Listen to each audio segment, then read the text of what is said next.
IVC. This is Bev here, Clarkovision, and this is going to be a response to Metal Ron over at Mind Over Metal. He was asking the question why vinyl, or why whatever format it is that you collect.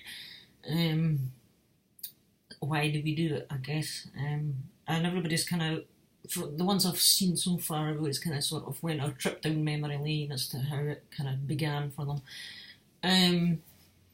So here goes with my version. I've recently explained in another video my kind of vinyl beginnings. In fact, there's a 3-part thing about my vinyl beginnings and what I initially started to collect. Got into music early in life, thanks to my dad's record collection. Me and my brother were introduced to music back then, and in the late 80s. That's when we kind of started getting into our own groups and styles and bands, and for me, I became a huge fan of Def Leppard. At the time, Hysteria was the album out. I'd be about 10, 11. And other bands I liked at the time was Europe and Bon Jovi. Guns N' Roses came out with their Appetite for Destruction. I was aware of Iron Maiden at the time, but I wasn't really into them. I felt they were too heavy at the time, and until I heard Can I Play With Madness, the single, which that got into the British national charts. Now, for Iron Maiden to get into the British national charts in the late 80s, there's nothing short of astonishing, because heavy metal, was not the most popular thing in mainstream popular music, I guess, at the time. I don't know why, because it's the best kind of music, really, And so that song, and I thought, I like that song. So that was the first thing about Iron Maiden that I liked. And so I started to collect vinyl. My collection gradually began to build a little bit when I could, with pocket money, etc. I got the Bon Jovi albums, Slippery and New Jersey. I got Def Leppard's Pyromania after Hysteria. I've got some of the Now albums, and as it just happens, I've just come up the stairs from watching the news, and they had the And Finally thing was about Now. Now That's What I Call Music series hitting it's just released its 100th album today. And it did a wee news flash about how it started back in 1983 with the first one. And came through all the various different types and styles, etc. And it did say in the stats the average UK household has 4 Now albums, and incidentally there is 4 of them in this house. 4, 10, 11, 12 and 13 I think are the ones I've got, which was around 1987, 88, 89, that period. And so yeah, I got some of them, and I got a lot of singles on vinyl from the charts at the time, and I was getting into rock as well. Thunder came along and released Dirty Love. I have that single, brilliant song. And I would begin to listen to the heavy metal, hard rock heavy metal programme on the local radio station, Radio 4th, and it was called Edinburgh Rock. It was on every Saturday night. And I would listen to that, and you record some songs that you thought you might like off it, and I used to build up a collection of my homemade heavy metal tapes.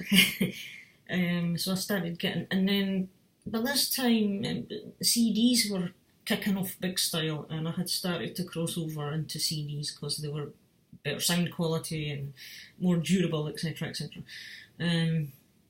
So the vinyls halted, and I started collecting some CDs, and around about, I don't know, 93, 94, buying music kind of petered out a bit.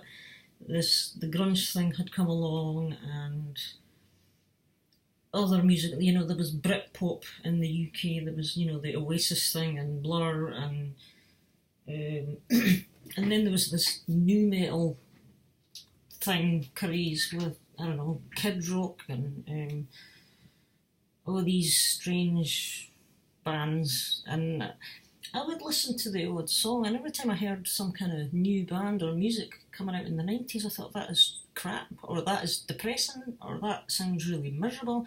There was nothing in the 90s that wowed me at all from coming from the new people, if you like.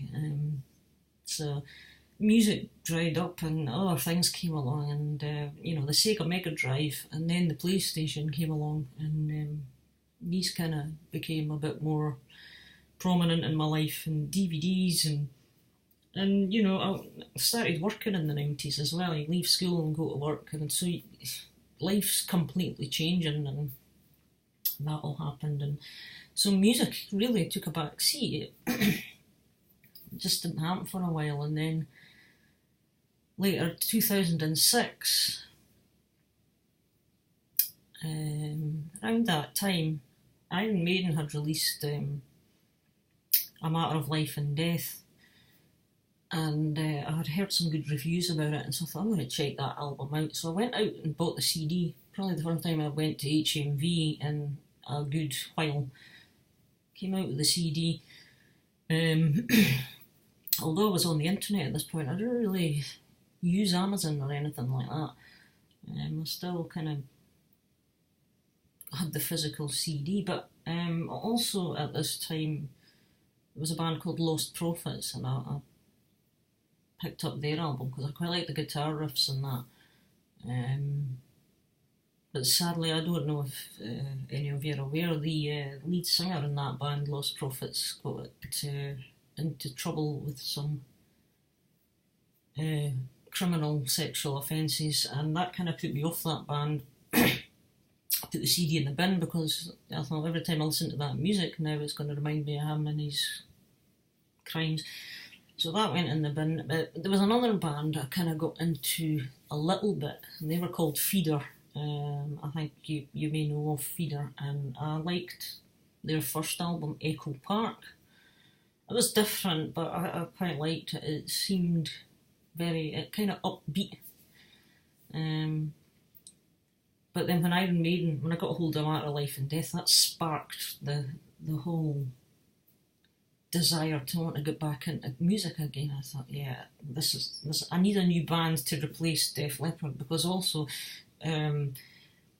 with Steve Clark dying in 91, it was kind of like Def Leppard had died for me, and they were my band. And so music just wasn't fun anymore for a long time for me. I found it hard to actually listen to music and enjoy it. But this Iron Maiden, something in that album said that yes, Iron Maiden are still going, and this is a solid sounding album. So it just kind of picked up on things for me again, and slowly but surely things started to go from there. I invested in an iPod. It was the old iPod Classic with a sort of wheel style. I've still got it, still works, thank goodness, but I don't think it'll last forever. And for a while I had an iTunes, well, I have an iTunes account, so I would download a few things on there from various bands, a couple of Iron Maiden things as well, and I would burn some of my CD collection onto the computer and put it onto my iPod as well. And it was great, but at the same time, it wasn't the same as, having headphones on constantly and listening to it. And you're more conscious when you get older that you don't want to have the volume too loud because you'll damage your hearing, and you will eventually if it's too loud. Plus, headphones, they can get uncomfortable after a while. It wasn't the same as just having your hi-fi and listening to music in your bedroom or the living room or wherever. And of course, we had got rid of all our 80s equipment. My dad had, my brother had moved out, and I think all his stuff must have gone with him or thrown away, and my old hi-fi stuff went as well. And it's only recently, the stuff you see in the background, record player, and there's an amp, a CD player, and a cassette deck here. I'm just recently getting all this set up again. New speakers I just got the other week. So all this unit, it will be filled up with records and CDs properly, but it's not full at the moment because I've been needing to get access to the wiring and stuff behind to connect all the cables. But I had the cassette deck on the other night, and it was just absolutely wonderful to just be able to sit back and listen to music out of regular speakers and stuff, you know. I mean, my dad's got a hi-fi as well. He's got a cheap thing off eBay, so he's getting back into it as well. So, and I think as the other guys have said, you just get the bug back. And I thought, yeah, my iPod, it's okay, but you're not holding the record, you're not seeing the artwork, you can't read the notes or the lyrics or any of that when you're listening to your iPod or your digital music. And so again, one day at work I went into HMV at lunchtime, and I had become aware, this is some years later now, about 2014 or something, I've become aware that Iron Maiden were re-releasing their entire catalogue on vinyl. And I thought, oh. And I thought, right, I am going to now have to get the album that introduced me to, the one responsible for me getting into Iron Maiden was Seventh Son of a Seventh Son. So I went into HMV one day and I got myself, this is a 2014 of Seventh Son of a Seventh Son. It is my all-time favourite Iron Maiden album, because Can I Play With Madness is on here. So, and then when I started hearing other tracks, you know, what a killer album. Every song on here is brilliant, every single one. So, you know, and I went in the shop and I bought this, and I think it was near Christmas. I was going for a Christmas meal with somebody, and or some work colleagues or something, and I'd say to them, I've just bought some vinyl, you know. And when I got home, you know, I was so excited to open it and just, you know, and of course, Seventh Son. It's just exactly like the original, but except it's on 180 gram vinyl. And, you know, I took it out and I'm looking at it, my God, look at this vinyl, you know, this is the physical. And for me, I think what is, probably a lot of us can relate, having favourite bands back in the day, you know, from our generation, we're lucky enough to be around before digital came along, and it's having the physical item, you know, being able to hold something and touch it and read and look at it and look at the pictures of your favourite idols and stuff. You own a piece of Iron Maiden's work, or Def Leppard's work, you know. I mean, my Def Leppard stuff, all that stuff I've got, it's Steve's work, it's his work. He wrote the music for all this stuff, and that's, you know, and that's why I've got to have it.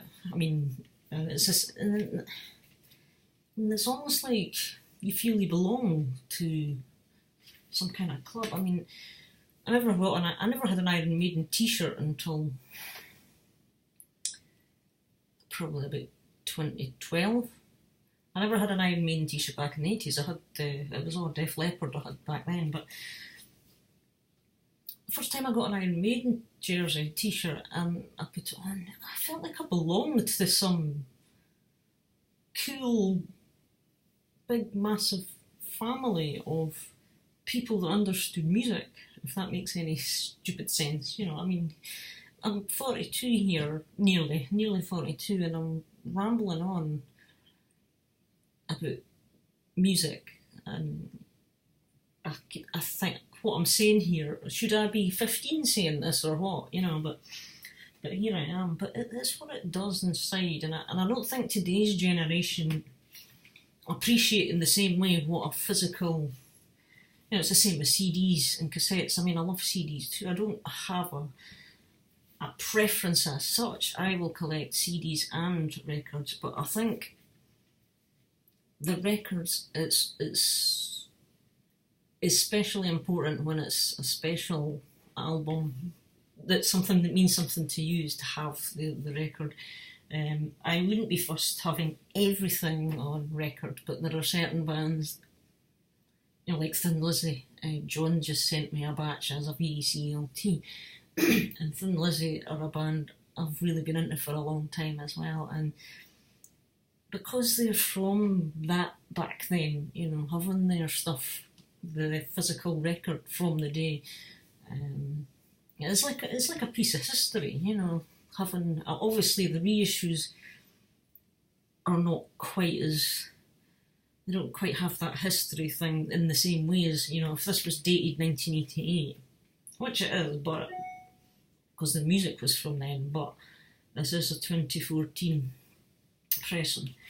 But the 1988 pressings, for example, are, it was from then. It was that moment in history that these things were produced. It was around on a sunny July day in the 80s, for example, that type of thing. So that's what it is. And again, just so buying this, I went back to HMV a couple of weeks later and they had a sale on, so I was just browsing, and this wasn't the sale. This is the 2012, and this is when they released the limited edition picture discs. One of 8 limited edition heavyweights, this one, yeah, and in the gatefold sleeve. So this was in the sale, although it was, I don't know, £23, I think it was at the time, and I don't know, but